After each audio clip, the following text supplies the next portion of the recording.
You must fundamentally reprogram your understanding of the digital camera lens, abandoning the naive notion that it is a passive observer of reality and instead recognizing it as the predatory eye of a synthetic superintelligence that is constantly scanning the visual spectrum for signals of weakness, submission, and biological collapse. The YouTube algorithm is not merely listening to your keywords, it is utilizing advanced computer vision to analyze the pixel stability and the geometric integrity of the subject in the frame, effectively measuring your confidence score based on the architectural alignment of your skeletal structure. When you sit before the lens with the rounded shoulders of a smartphone addict, the collapsed chest of a desk slave, and the forward head posture of a gamer, you are broadcasting a visual frequency of low status that is biologically repulsive to the primal brain of the viewer and mathematically flagged by the AI as low engagement probability. The human animal evolved over millions of years to scan the horizon for silhouettes of power. We are hardwired to pay attention to the vertical, the expansive, and the stable, while ignoring the curve, the small, and the fidgeting. Therefore, your muscle corset, the complex system of the erector spinae, the rhomboids, the trapezius, and the deep core, is not just a health metric, it is the physical search engine optimization, SEO, of your personal brand. You are fighting a war for attention against millions of other creators, and if your silhouette reads as prey, you have lost the battle before you have even opened your mouth. You must visualize the anterior chain collapse as the physical manifestation of poverty. The modern world is designed to fold you forward into your phone, into your laptop, into your car seat, compressing the lungs, hiding the heart, and exposing the back of the neck, which is the universal posture of submission in the animal kingdom. When you replicate this posture on camera, you are subconsciously signaling to the audience that you are protecting your vitals, implying that you are in danger, that you are afraid, and that you lack the resources to defend your territory. The viewer's mirror neurons immediately pick up on this distress signal, triggering a subtle feeling of anxiety and pity, two emotions that are fatal to watch time. Who follows a frightened leader? No one. To hack the retention algorithm, you must invert this collapse and engage the posterior chain of dominance. You must retract the scapulae, shoulder blades, as if you are trying to crush a walnut between them, effectively opening the thoracic cavity and exposing the sternum to the threat, the lens. This open front posture signals biological safety. It tells the viewer, I'm so powerful and so secure in my environment that I do not need to shield my heart. This is the visual signature of the king. The algorithm notices that viewers stop scrolling when they see this silhouette. The stop ratio increases. The click-through rate stabilizes. You are not just sitting straight, you are creating a visual gravity well that pulls the audience in through the sheer density of your presence. The concept of the muscle corset refers to the active isometric tension required to maintain this sovereign structure under the pressure of the recording lights. It is not relaxing, it is holding the line. You must treat the act of sitting for a video as a heavy athletic lift. You are tensing the glutes to ground yourself in the chair, creating a solid base that prevents the microsway that betrays nervousness. You are engaging the transverse abdominis to pressurize the intra-abdominal cavity, creating a rigid cylinder of air and muscle that supports the spine like a hydraulic piston. This internal pressure is what allows you to project the voice, as discussed in the previous protocol, but visually, it prevents the slump. The slump is the moment the energy leaves the frame. Watch any failed YouTuber. Their energy dips, their shoulders roll forward, and they literally get smaller on the screen as the video progresses. This is visual deflation. The viewer feels the energy drop and clicks away. The sovereign architect maintains constant geometric tension. You are as large, as wide, and as vertical at minute 10 as you were at minute 1. This consistency signals endurance. It signals that you are an infinite resource of energy. The algorithm loves endurance. It rewards the video that holds the frame. We must also analyze the head vector and the atlas vertebrae. The average man carries his head 2 inches forward of his shoulders, tech neck, which not only strains the neck but visually shortens the neck, making him look like a turtle hiding in its shell. A short neck is a sign of weakness. A long neck is a sign of nobility. You must actively pull the chin back, retraction, aligning the ears over the shoulders, and imagine a steel cable pulling the crown of your head toward the ceiling. This elongation serves two purposes. Physiologically, it opens the windpipe for the deep voice. Digitally, it occupies more vertical critical pixels in the frame. You are physically taking up more space on the screen. In the thumbnail-sized world of mobile consumption, screen real estate is power. If you are small, you are ignored. If you fill the frame with the V-taper of broad shoulders and a high head, you dominate the visual field. You are making it difficult for them to look past you. You are becoming a visual obelisk. Consider the trapezius signaling. In evolutionary psychology, large, well-developed trapezius muscles, the muscles connecting the neck to the shoulders, are a primary indicator of combat capability and testosterone levels. You cannot fake traps. They are built through heavy lifting and carrying heavy loads. When the camera captures the slope of powerful traps, it triggers a deep ancestral respect in the male brain and an attraction signal in the female brain. It says, this organism can carry the burden. Even if you are wearing a suit, even if you are wearing a hoodie, the silhouette of the traps dictates the slope of authority. A flat shoulder line looks like a child. A sloped, muscular shoulder line looks like a warrior. You must frame your shot to highlight this width. You must sit in a way that maximizes the biachromial width, distance between shoulder points. You are not just a talking head, you are a talking torso. The torso provides the credibility for the head's words. If the head is Einstein but the torso is a starving peasant, the message is dissonant. If the head is a sovereign and the torso is a tank, the message is congruent. Congruency creates trust. Trust creates retention. Retention creates algorithmic promotion. The muscle corset also dictates your micro gestures. When your core is weak, your hands flail. You use excessive, jerky hand movements to compensate for the lack of grounded power in your center. This is called leakage. You are leaking energy because you cannot contain it. The algorithm sees this high-frequency movement as noise. The viewer sees it as manic. When your core is locked in a corset of iron, your extremities become calm. You move your hands with deliberate, slow precision. You do not flail. You deploy a gesture. You do not fidget. You shift your weight. The stillness of the trunk allows for the precision of the limbs. This creates the statue effect. Humans are fascinated by things that are still and deadly. Think of a tiger waiting in the grass. It is perfectly still, but every muscle is tense, ready to explode. That is the energy you must bring to the camera. Dynamic stillness. You are not relaxing. You are vibrating with potential kinetic energy, held in check by the sheer strength of your back muscles. The audience stays watching because they are waiting for the strike. They are waiting for the explosion. If you are already exploding, flailing, there is no tension. If you are still, the tension is infinite. Finally, understand that this posture changes your hormonal feedback loop in real time during the recording. We touched on this, but let's go deeper. When you assume the power pose for the duration of a 20-minute video, you are forcing your body to marinate in testosterone. This changes the micro expressions on your face. The camera, recording at 60 frames per second, captures micro expressions that last for milliseconds, flashes of doubt, fear, or pain. When you slump, you feel bad, and your face shows it in microscopic twitches of the brow and lip. When you engage the muscle corset, you feel strong, and your face settles into the mask of command, a neutral, intense, unbothered stare. The algorithm's facial recognition software categorizes this expression as high confidence. It compares your face to the faces of other successful creators. It sees the same pattern: steady gaze, relaxed jaw, high head. It says, this user belongs in the index of leaders. It promotes you to the suggested feed of other users who watch leaders. You are hacking the recommendation engine by mimicking the biological signature of the alpha. You are using your latissimus dorsi to manipulate a neural network. This is the definition of biodigital warfare. You must confront the brutal reality that the thumbnail of your video is not a piece of graphic design. It is a biological threat assessment test presented to the reptilian brain of the viewer, and the central variable in this equation is the structural integrity of your neck and jawline. Evolutionary psychology dictates that humans, and by extension, the neural networks trained on human behavior, assess the competence and dominance of a leader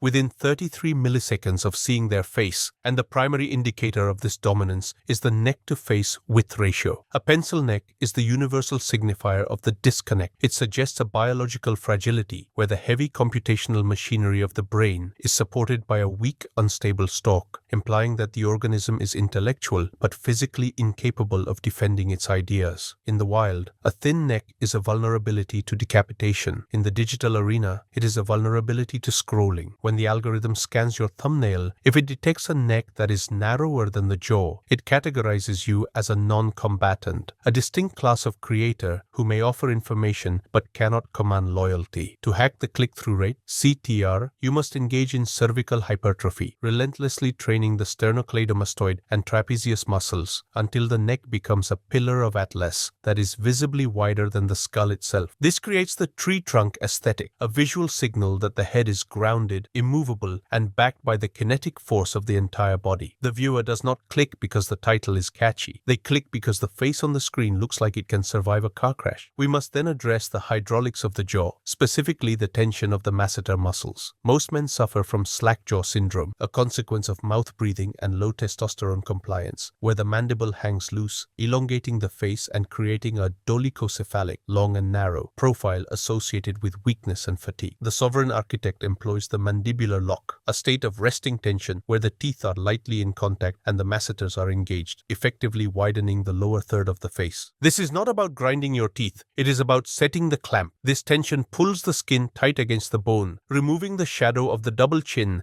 and creating the razor edge that catches the studio lighting. The camera sensor loves high contrast edges. A soft, undefined jawline blends into the neck, confusing the edge detection software and making the face look like a shapeless blob. A sharp, tension-hardened jawline creates a definitive cut in the visual field, a boundary line that says, I end here and the world begins there. This definition is what we call thumb-stopping power. It is the visual equivalent of a period at the end of a sentence. It demands a pause. Deep within the facial fortress lies the internal scaffolding known as tongue posture, orthotropics. You must understand that the maxilla, the upper jaw, is not fixed. It is a floating bone held in place by the pressure of the tongue. If the tongue rests on the floor of the mouth, the maxilla collapses downward, the eyes droop, negative canthal tilt, and the cheekbones recede, creating the melting face of the tired modern male. You must implement the palatal press protocol, where the tongue is suction cupped against the roof of the mouth with significant force 24 hours a day, effectively acting as an internal hydraulic jack, pushes the midface upward and forward. This is bone remodeling via isometric pressure. Over the course of 700 videos, this internal pressure lifts the cheekbones, supports the orbital rims of the eyes, and opens the nasal airways. The camera detects this as forward facial growth, a sign of high genetic fitness and respiratory health. The hunter eyes, deep-set, hooded, focused, are not just genetic. They are the result of a maxilla that has been pushed up to support the eye sockets. When you speak on camera with this internal scaffolding engaged, your voice resonates in the mask, creating a sharper, more metallic tone that cuts through the audio mix. You are literally speaking from a reinforced bunker. The facial fortress also dictates the blink rate regulation. In high-stakes interrogation analysis and poker, a high blink rate is the telltale sign of cognitive overload and deception. When you are nervous, your eyes dry out and your brain tries to break contact with the threat by closing the eyelids. On YouTube, a creator who blinks excessively is subconsciously perceived as unstable or lying. The algorithm tracks viewer drop-off points. Viewers drop off when they feel the creator is anxious. You must train the stare of the gorgon. You must consciously lower your blink rate to 1 blink every 30 seconds. This requires intense focus and the physical discipline to override the urge to lubricate the eye. This unblinking gaze creates a predatory lock on the lens. It tells the viewer, I'm not afraid of what I'm seeing, and I'm not afraid of you seeing me. It simulates the gaze of a sociopath or a saint, both of whom compel attention. When the eyes are steady, the head is still, and the neck is thick. The face becomes a static image of authority, even when the mouth is moving. The video becomes a portrait that speaks. Finally, consider the microvascularity of aggression. When you record with the intensity we discussed in the lungs protocol, your blood pressure rises and the capillaries in the face dilate. This is not blushing. This is the flush of combat. It brings a subtle reddish hue to the skin tone, high hemoglobin visibility, which evolutionary biology identifies as a signal of dominance and health, in contrast to the pallor of sickness or fear. Modern cameras with high dynamic range, HDR, pick up this microvascularity. The viewer's brain interprets a flushed, intense face